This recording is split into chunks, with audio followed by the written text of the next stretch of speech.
Hello, hello, hello. It's me, Michelle, your host and pocket DJ of Coffee Fueled Stories, a show where storytelling and coffee hang out. This month we have a very special guest, Alma Katsu. Hello, welcome to the show. Hi, thanks for having me. So this is awesome. It's we've been waiting a year to talk. It's this. So I'm like beyond. I'm finally. You were mentioning that you were writing a new book, and then it came out, and then I got to read it, and now we finally get to talk about it. So thank you for making my anticipation worth it. Oh, that's very kind of you. Sorry it's taken so long. It's ended up being a busy year. No, I'm happy. This is so I only have a couple of books that I've read of yours. So I read The Fervor Mhm. and then this one. So I feel like this is a nice little I think that's like the perfect bookend to introduce myself to your material. So I'm super excited to dive into both books. But why don't you let the listeners know a little bit more about Fiend, without spoilers if you can, and then we'll dive into I've got a lot of fun. I've got some fun questions. I hope you're in the mood for some fun and some silly, along with some serious. I'll try. I'll try. I'm not really a very silly person by nature. I think it was all that time in the intelligence business, but I'm trying to loosen up a little bit. So as far as Fiend goes, um, Maris Barisha is the middle child in a very, very wealthy, powerful family.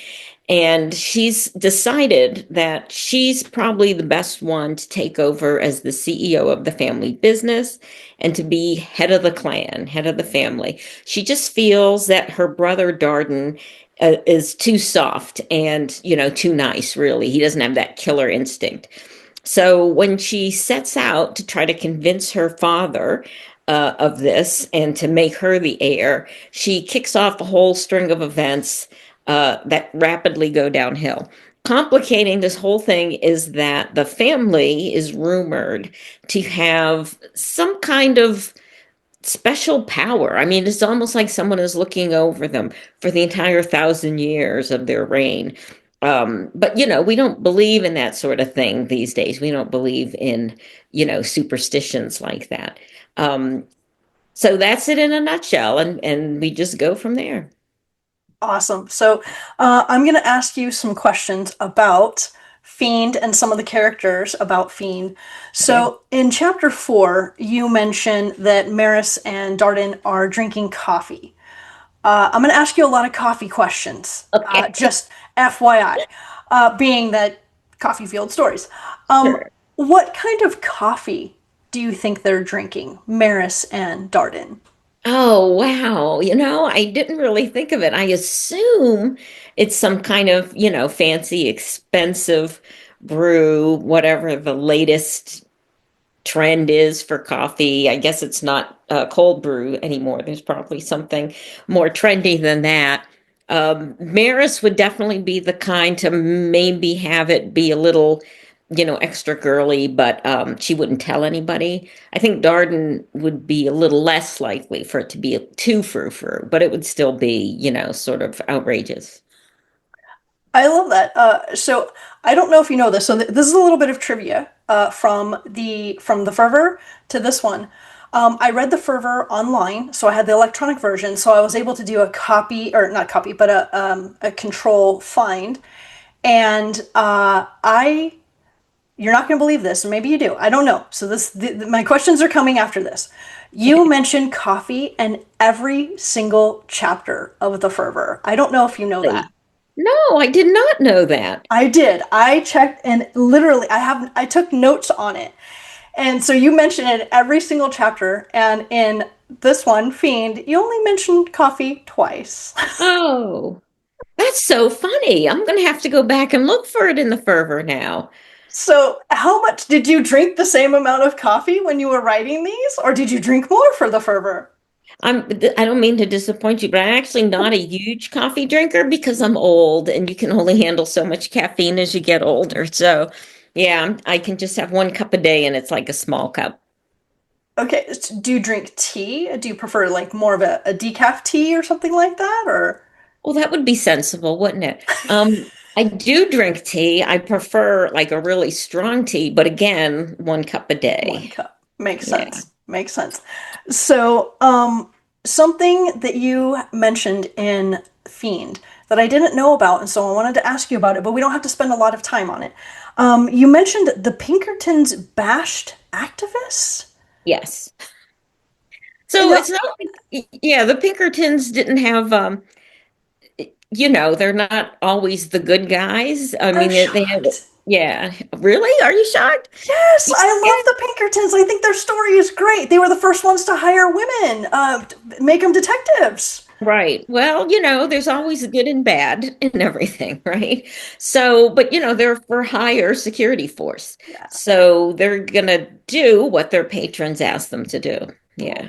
I was very sad to read that. So thank you Sorry. for that information. But Yeah, I think it was Andrew Carnegie hired them, right? When he had strikers. Yeah, and he was a collection of paradoxes himself. Yeah. for sure, for sure.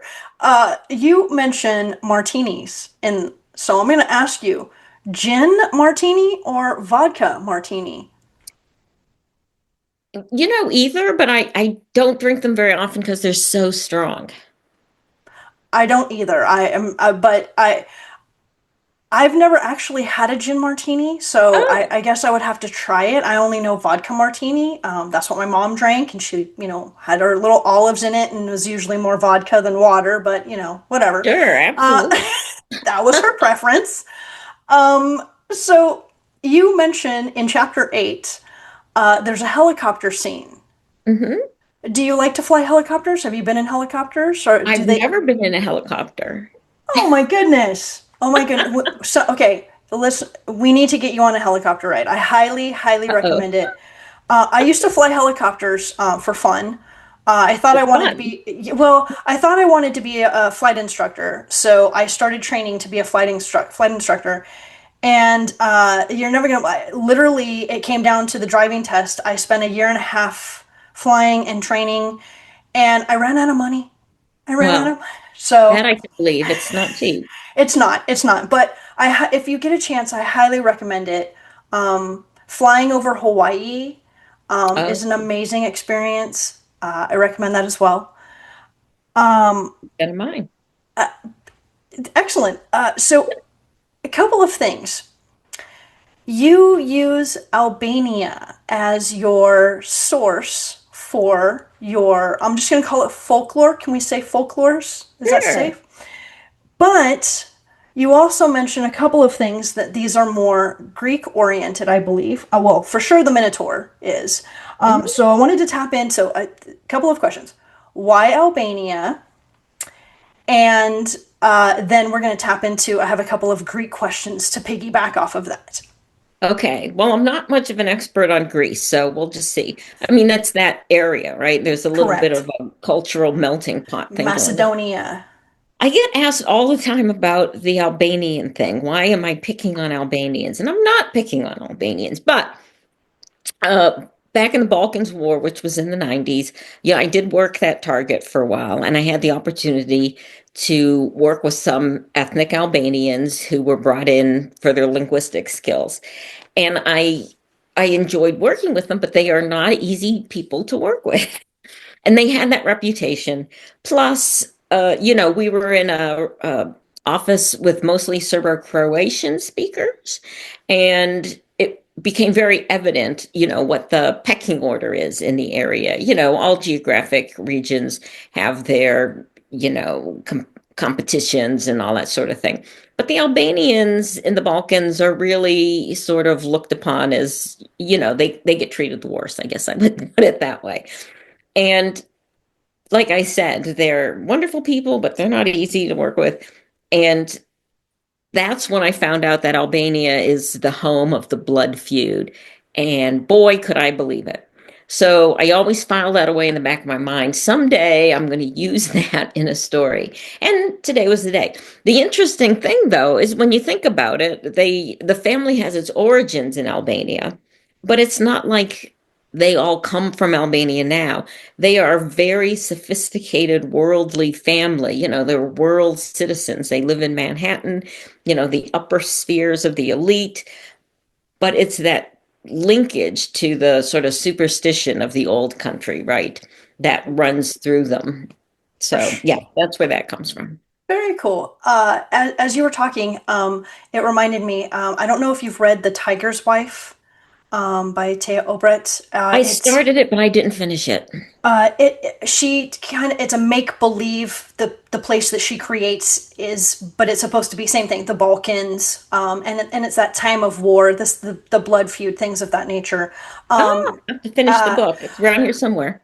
I I had it's one of my absolute favorites. It's right there with Poisonwood Bible. So like Yeah. it's I just loved again the folklore. It's got a lot of folklore and things that I didn't know. So I felt like I learned a lot, but I was also entertained at the same time.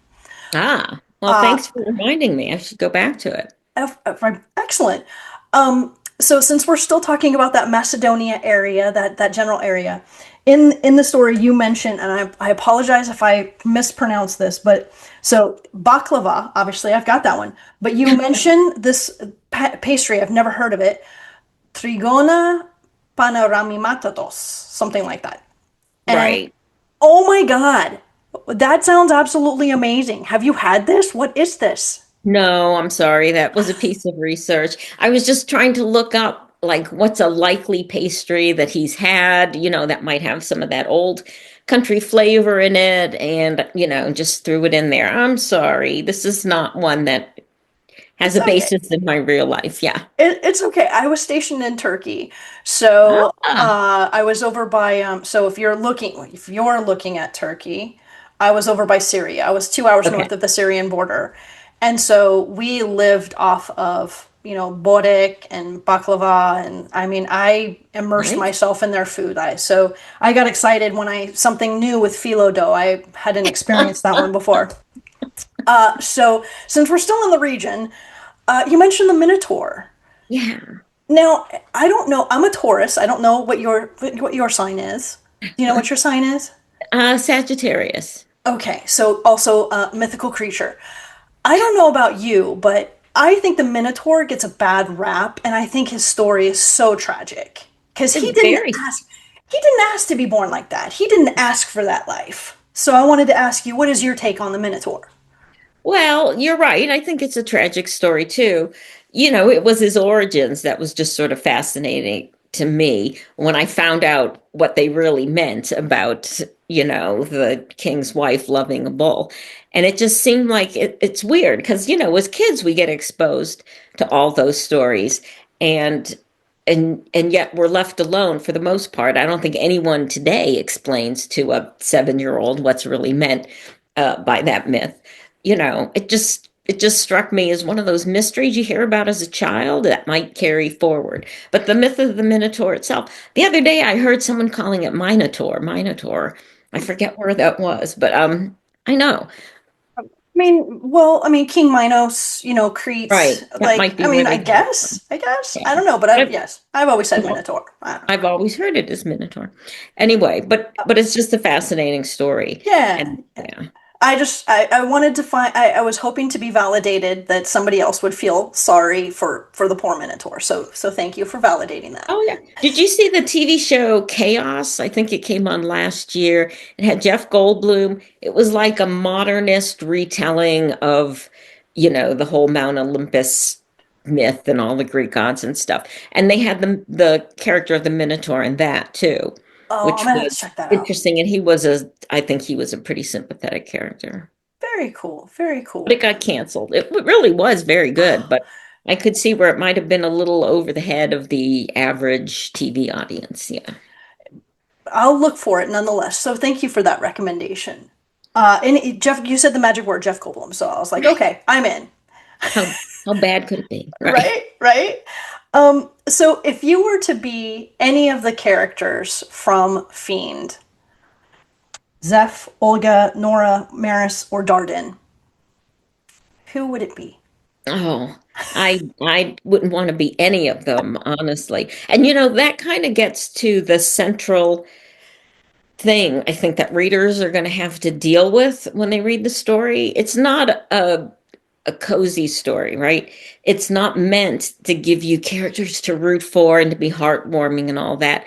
And I would hope from the descriptions of it that readers will get that. What it's meant to be is challenging. It's meant to make you think. It's kind of a gut punch. But yeah. So no, wouldn't want to be any of them. If I had to be a character in that book, I'd want to be one that gets away very quickly. Right. I know I'd want to be one of the staff that like it keeps your nose you sit you keep your nose down, you just walk down the hallway and you're just like, okay. Right. Right. Totally. I would If care. even that, I would have quit. I mean, they are a horrible family, very toxic. Yeah. Yes. So now I kind of want to pivot a little to fervor, the fervor. Okay. So I have some questions about the fervor. Um, so I wanted to focus on Fiend first, but I do want to talk about fervor because like I said, that was my first introduction to you. Sure. Um, so because you were exposed to so many human atrocities with your career, real life horror, if you will, would you say that it made it easier to write horror, like that you because you've been exposed to it? Well, that's an interesting question, and it's one that comes up a bit because I haven't made any secret of the fact that, as an intelligence analyst for a long time, I worked on issues that included genocides and mass atrocities. So, a lot of exposure. I think in some ways it gives me a slightly different outlook on horror. I, it's hard when you've been exposed to that to be afraid of most pretend things, right? Although some people have yelled at me when I've said, like, there's no witches there, witches. You know what I mean, right? I'm talking about the tropes. Um, so I tend to write stories that, show the human involvement, how terrible we humans can be to one another. And, to ask the question, are we really the monsters? So in that respect, yes. I'm not one of these horror writers that grew up, just watching every horror movie I could get my hand on and who just loves, canon. I didn't read every single Stephen King book or Dean Koontz book or something like that. So yeah, I think it's just given me a sort of different outlook. It makes sense.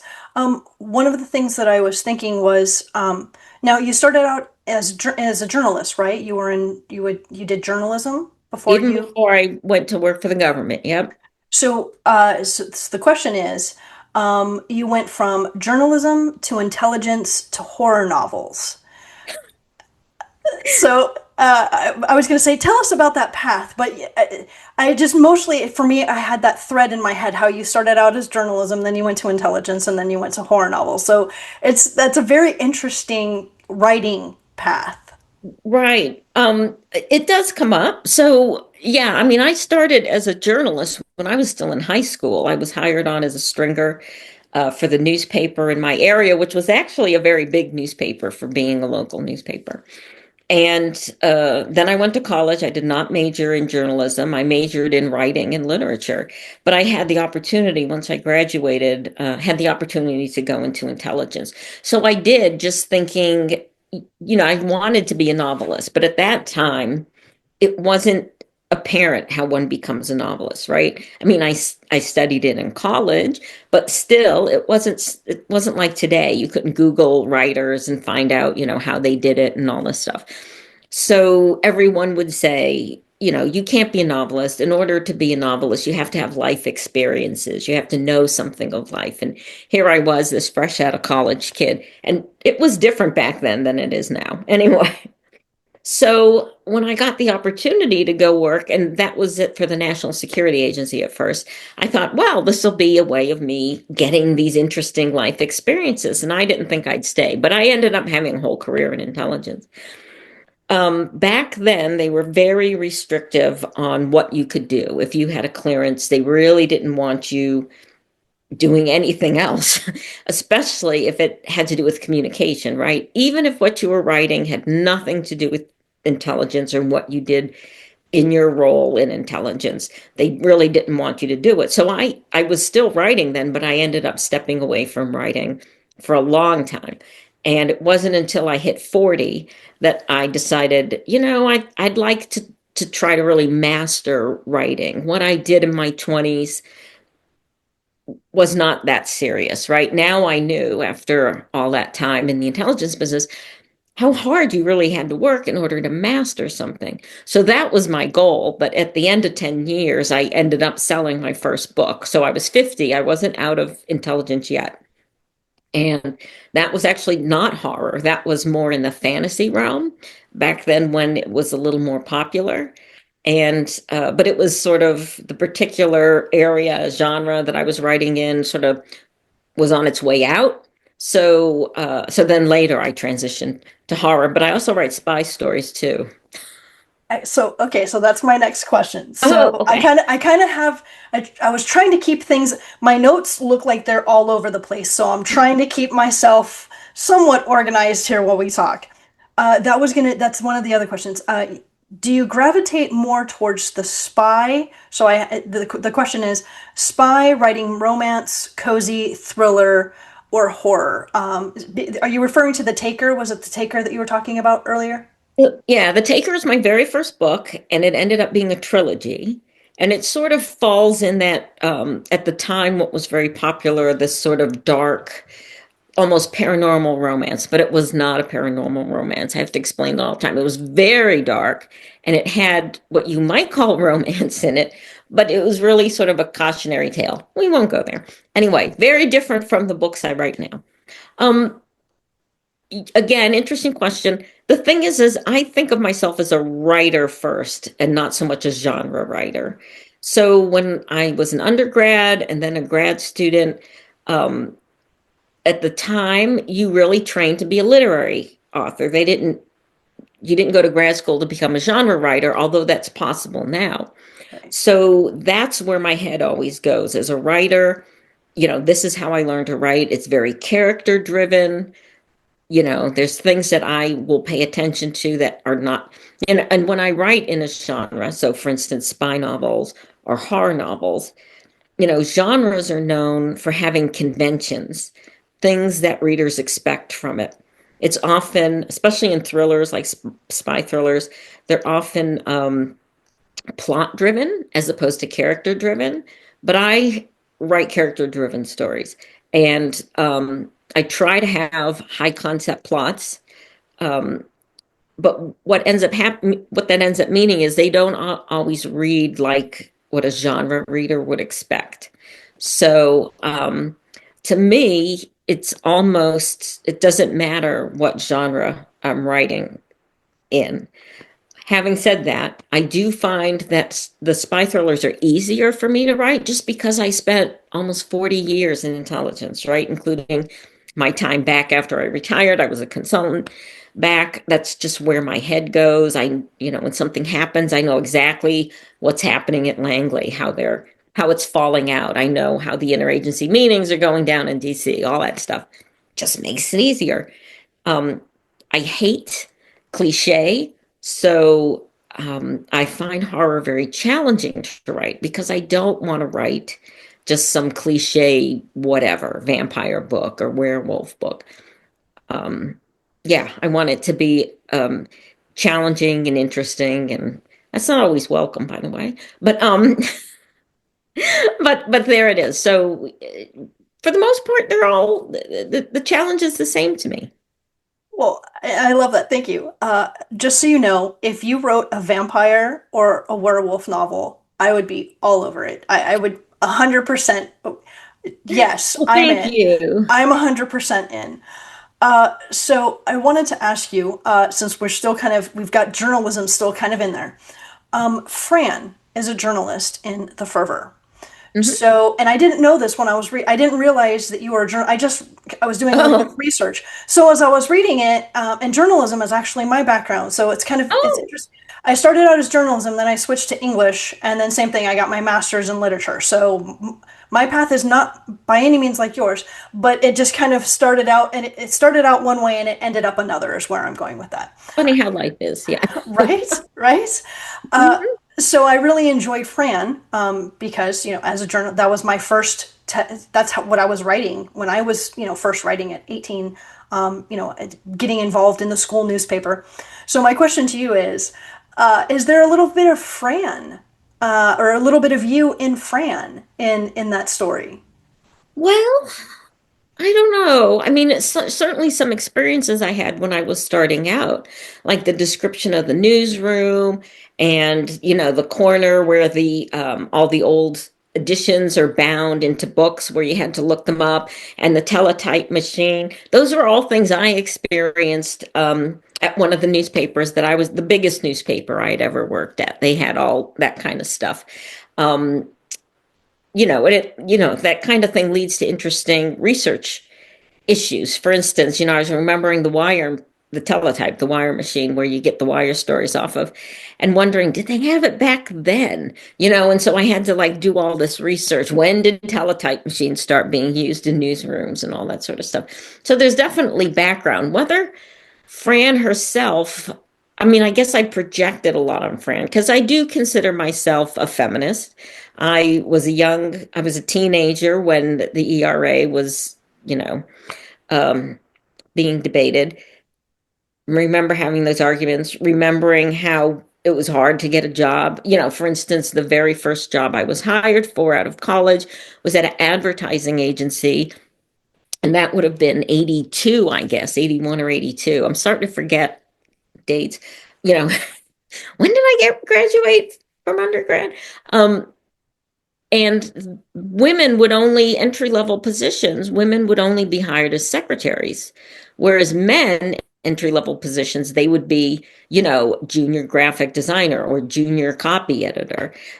So I lived through some of those incredibly discriminatory times. And so yeah, that was probably fed into Fran a little bit too. I love it. That I understand. So my stepfather, he pretty much only had two ideas of what I should do with my life and my career, and that was be a secretary or be a secretary. Needless to say, I was like, yeah, no, that's not going to happen. You're much younger than me. How could he still carry those ideas? I mean, were they Well, even secretaries then? so he was 30, 40 years older than me. So he still had that 50s mentality. He still was very 50s, and was interesting because his wife ended up becoming, so he was the president, they got married, and then she became the president. I was like, my mom is the president of your company. Like, I can do a little bit more than just be a secretary. But needless to Right. say, I'm not going to segue into that. Um, we'll go back into that real quick. So, because you were talking about grad school and literature, my very dear friend Kelly Shimabukuro, I call her Kelly-san, and I asked if it wasn't for her, she was the one who introduced me to you and your books. So she has these two questions. What is your favorite type of horror figure? And she gives a specific examples: yokai, zombie, etc., and why? Well, I wish I were more interesting. I mean, I love Gothic, right? When I was growing up, it was mostly Gothic, the old Hammer films and Dark Shadows. I was probably preteen when Dark Shadows first came out. So, I was very influenced by all that. And I would love to write a vampire story that falls along those lines. So I'd probably have to say vampire. I will say, I never thought I'd write a werewolf story. They just seemed too messy to me. But I did write a werewolf story. It was historical. It's called The Werewolf. It won a Bram Stoker Award. It's only available on Amazon Original Stories. So I've learned to never say never because I'll probably write one day.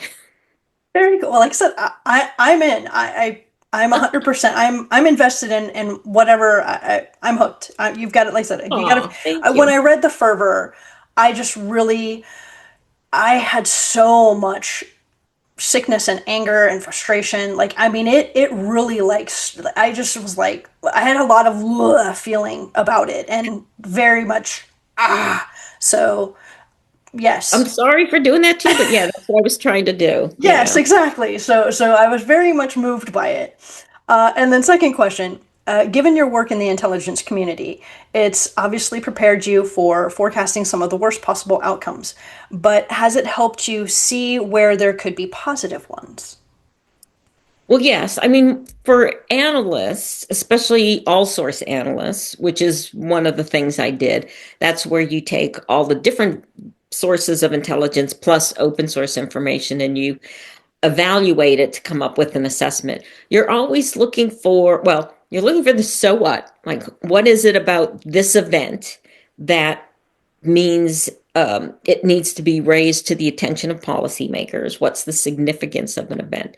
But you're always looking for the both the challenges and the opportunities. So yes, I am trained to look for opportunities.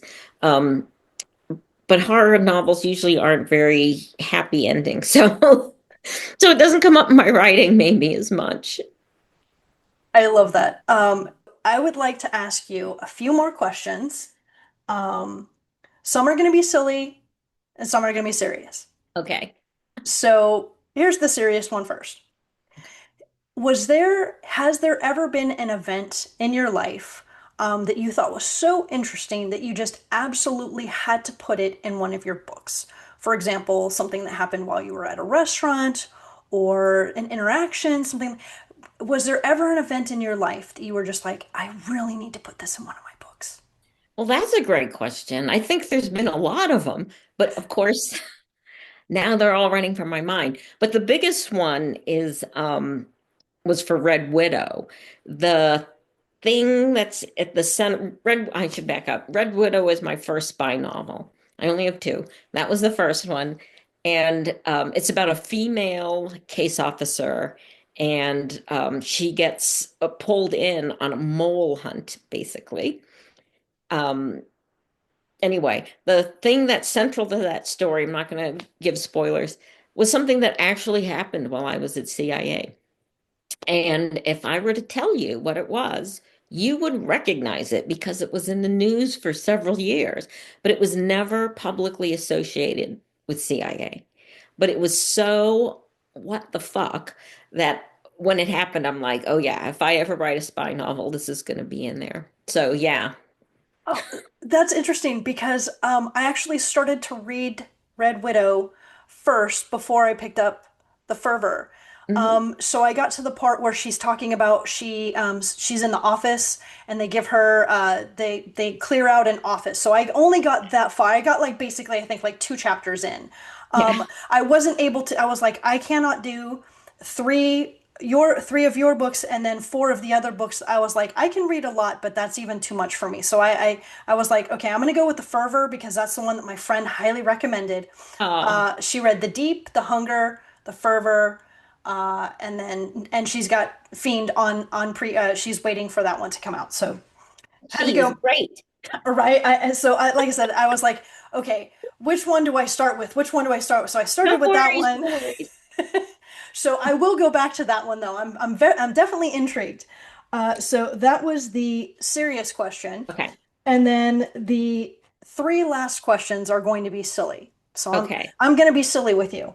I'll do my best. All right. If you're in a grocery store and you can only pick three items in the whole store and put those three items on the conveyor belt to describe you, Hmm. what three items would you put on the conveyor belt to To describe you? describe me, not Yes. necessarily what I would if Yes. I could only grab three things from the grocery store. Yes. Well, maybe a fig, because I'm kind of fig shaped. Well, not exactly fig shaped, but we'll stay with fig. Okay. I was like, do you like figs? Or Oh, is I do it like figs. okay, Fresh good. figs, I like them. Okay. Um, the other thing that popped into mind is plain yogurt, because it's a little tangy, right? Um, what else?